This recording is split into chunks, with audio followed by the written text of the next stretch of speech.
Bye. I guess we're all kind of enjoying our inner Star Wars geekdom. You know, this is like we're actually launching a piece of our own childhood memories. It was really, really cool. Awesome. What did you think? Out of 10? 10 out of 10. Well, there you go. One generation to another.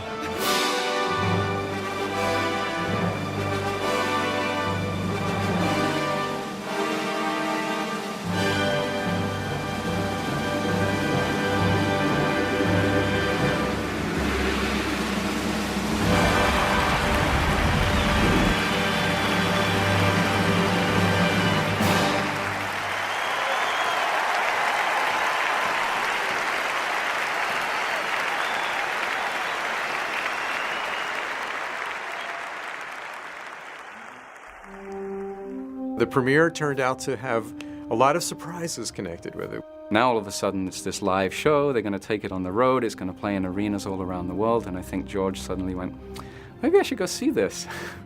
There he was at our doorstep and was coming to see the show.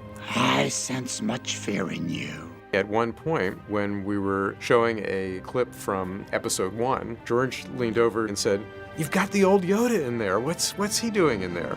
Apparently, Yoda was being completely recreated by ILM. This is something that no one's ever seen. I've not even seen it yet. So the world premiere of the new Yoda will be when we tour the show in the United States. You've taken your first step into a larger world.